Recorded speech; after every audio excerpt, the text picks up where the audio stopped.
출애굽의 여정을 준비하는 모세는 그의 아내와 그의 아들을 장인 이드로에게 맡겼습니다. 그리고 오늘 본문은 모세가 광야의 호렙산에 이를 때에 장인 이드로와 그의 아내 십보라와 그의 두 아들들이 모세에게 나왔다라고 말하고 있습니다. 모세의 아들의 이름이 게르솜과 엘리에셀로 오늘 본문에는 나타나고 있는데요. 이 아들들의 이름을 통해서 모세의 일생에 얼마나 중요한 부분인가를 우리는 함께 살펴보고자 합니다. 모세가 그 두 아들을 만나면서 무슨 생각을 했을까? 이런 생각이 들었습니다. 아마 자신이 출애굽의 여정을 준비하면서 참 힘들게 살았던 모세의 삶에, 그리고 출애굽은 하였지만 계속해서 자신과 아론에게, 또 더 나아가서 하나님에게 모든 불평과 원망을 쏟아내는 그 모든 이스라엘 백성들의 불평과 원망 앞에서 힘들고 어려운 자신의 삶을 아마 생각했을 것입니다. 하나님의 은혜는 기억하지 못하고 오직 자기들의 눈앞에 있는 것들을 채우기에 급급했던 이스라엘 백성들을 바라보면서 다시 그때 두 아들을 만나고 그 두 아들의 이름을 통해서 하나님이 나에게 어떤 분이셨는가를 다시 한번 기억하게 됩니다. 우리가 알다시피 모세는 바로의 궁에서 왕자로 입양이 되었습니다. 그리고 출세가도하며 남부러울 곳이 없는 삶을 살았던 사람이지요. 그런데 그의 실수로 인해서 사람을 죽이고 또 애굽에서 떠날 수밖에 없었던 모세의 삶.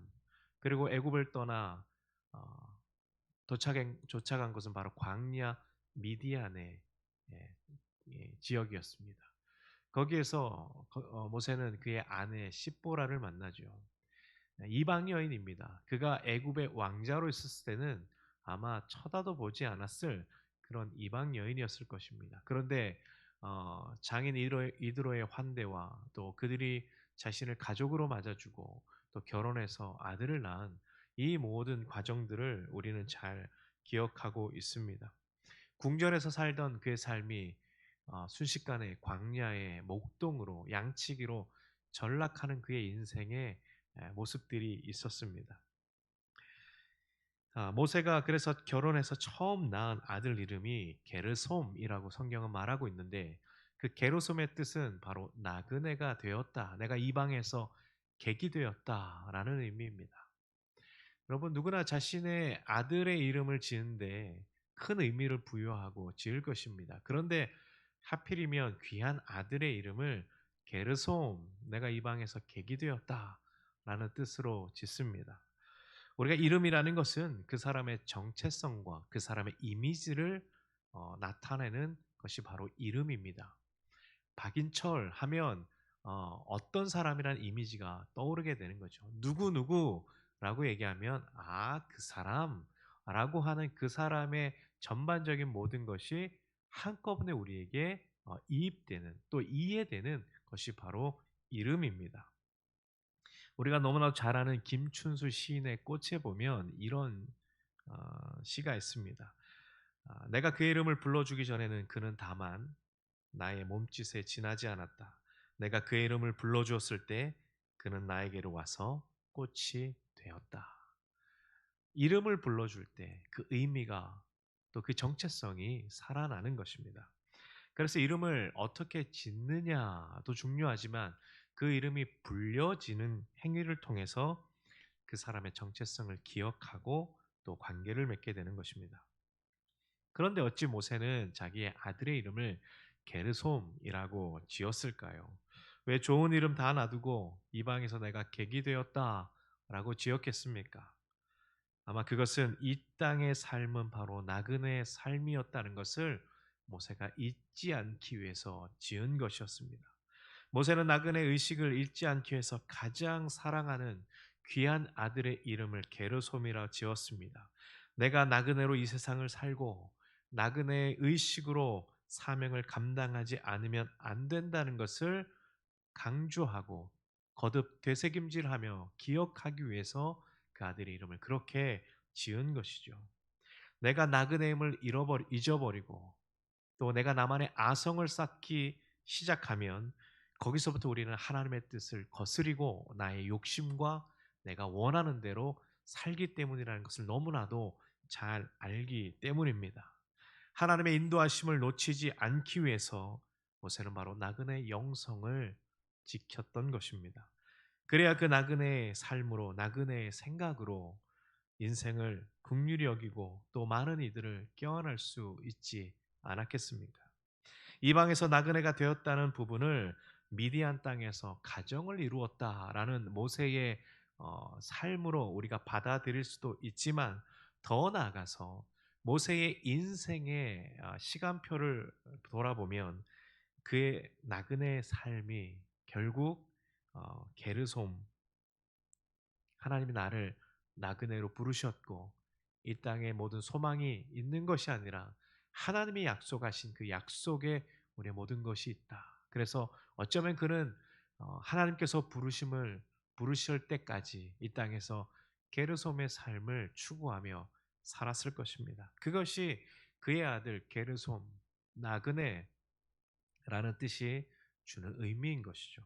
뿐만 아니라 모세는 또한 엘리에셀의 인생을 살았습니다. 엘리에셀은 하나님이 도우셨다라는 뜻입니다. 하나님의 전적인 도움이 없었다면 출애굽할 수도 없었을 뿐더러 또 이스라엘 백성들을 가나안 땅으로 인도하는 그런 통로의 역할도 감당할 수 없었을 것입니다. 그래서 모세의 삶에서 엘리에셀, 하나님이 나를 도우셨다라고 말하는 것은 바로 믿음의 고백 없이는, 하나님의 도움이 없이는 모세의 삶을 우리가 이야기할 수 없는 것과 마찬가지입니다. 여러분, 우리는 이 세상에서 발을 내딛고 살아가고 있습니다. 그러면서 동시에 우리는 천국의 소망을 가지고 살아가는 사람들입니다. 이것은 내세 지향적인 삶을 살라는 것이 아니라 게르솜과 같은 나그네 삶으로 점철되어 있지만, 그럼에도 여전히 나를 도우시고 이끌어 가시는 엘리에셀의 생각과 정신으로 하나님이 우리를 붙들어 주신다. 우리의 삶이 게르솜으로만 한정된 것이 아니라 계속해서 우리를 도와주시는 엘리에셀의 삶으로 우리 또한 변화되어야 된다는 것입니다. 이 세상을 살아가는데 단지 어려움만 나열돼 있고 고통과 고난이 즐비하게 있다면 그 인생에서 바랄 수 있는 것은 딱 한 가지밖에 없는 것이죠. 바로 절망입니다. 그러나 나의 하나님은 나를 기억하며 나의 필요를 채우시며 또 걱정 가운데서도 내가 하나님을 볼 수 있도록 도우시는 하나님이신 줄로 믿습니다. 나의 절망을 희망으로 바꾸시고 나의 슬픔을 기쁨으로 바꾸시는, 내가 입었던 모든 슬픔의 베옷들을 벗겨버리고 기쁨에 노래할 수 있도록 하나님 우리를 도우시는 하나님이십니다. 그래서 시편 기자는 시편 121편에서 나의 도움이 어디서 올까라고 고백할 때 그는 천지를 지으신 여호와에게서 나의 도움이 온다라고 말합니다. 그는 또한 어, 나의 도움은 바로 천지를 지으신 여호와의 이름에 있다라고 말하고 있습니다.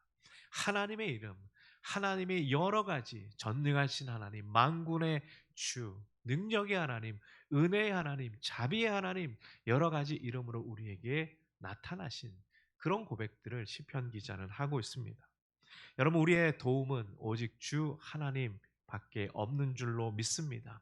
그것이 우리가 평생 부를 노래의 제목이 되시기를 간절히 소망합니다. 나를 도우시고 인도하신 하나님은 내가 게르솜의 인생에만 머물러 있는 것이 아니라 그것을 뛰어넘어 나를 도와주시는 엘리에셀의 인생으로 살아가기를 하나님은 원하신다는 것입니다. 장인 이드로를 맞이하고 모세가 고백한 것은 무엇입니까? 6절에서 8절에 보면 이렇습니다. 하나님께서 애굽 가운데 행하신 일이 어떤 것이며 또 구원하신 일들에 대해서 말합니다. 하나님의 능력으로 보호해 주시고 또 구원해 주시는, 또 그들을 위해서 하나님이 많은 것들을 공급해 주신다고 이드로에게 고백을 하는 장면이 6절에서 8절에 나옵니다. 그것을 들은 이드로는 여호와께서 이스라엘 백성을 애굽 사람들의 능력으로부터 구원해 주시는 과정 속에서 하나님이 얼마나 선한 일을 하셨는가를 고백하고 찬양합니다. 그래서 이들의 고백이 11절에 나오는데 우리 함께 읽겠습니다. 이제 내가 알았도다. 여호와는 모든 신보다 크심으로 이스라엘에게 교만하게 행하는 그들을 이기셨도다 하고 그랬습니다. 이드로는 뭐라고 고백하냐면 이제 내가 알았다라고 말하고 있습니다. 자신의 경험을 토대로 그의 신앙의 고백이 더해진 것이죠.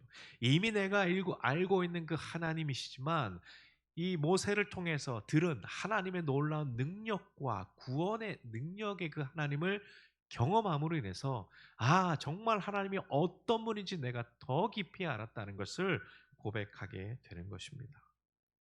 하나님의 놀라운 역사를 생생히 경험한 이스라엘 백성들은 지금 어떤 모습입니까? 우리가 지난주와 계속해서 묵상한 것을 보면 원망하고 불평하는 일들이 그들의 역사에서 나타나기 시작했습니다.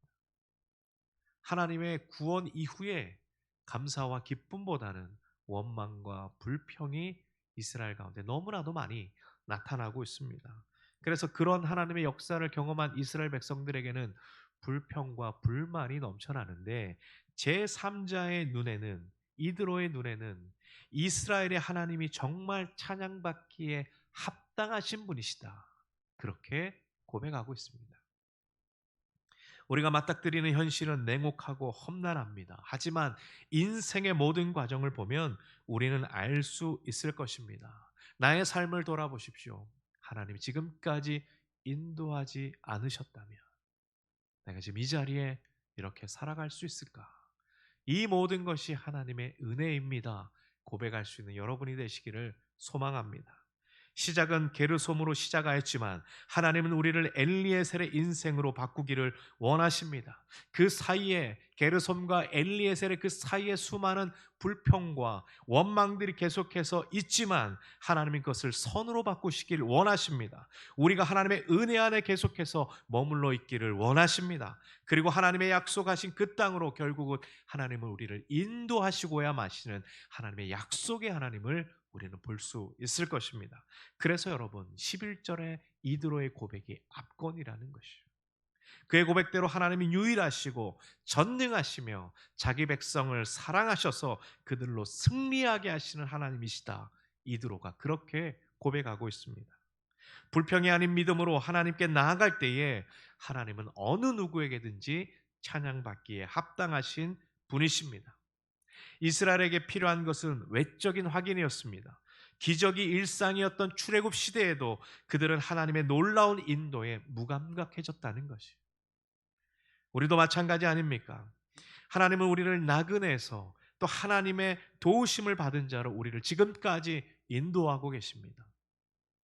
그러나 우리 여전히 우리의 생각과 우리의 삶에는 나는 하나님께 받는 것이 적고 하나님이 나를 도와주시는 것이 적다라고 고백하며 불평과 불만 사이에 여전히 우리는 머물러 있지 않으십니까?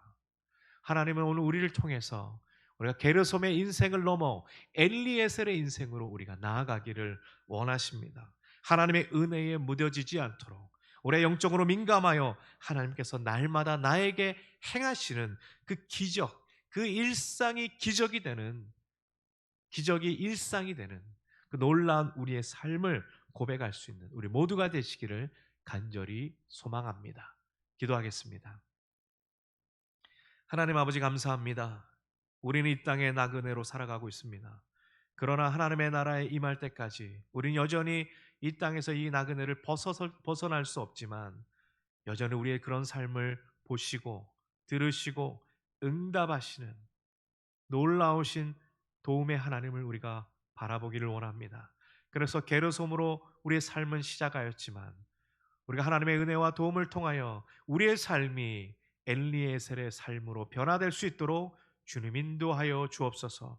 오늘 살아가고 이 땅을 살아가는 우리의 삶의 모든 현장마다 외로움의 현장과 불평과 불만의 현장마다 하나님의 은혜와 도움의 손길이 임하여 주셔서 우리를 다시 한번 회복시키시고 하나님의 은혜 안에 걸어가는 우리의 모든 삶이 되도록 인도하여 주옵소서.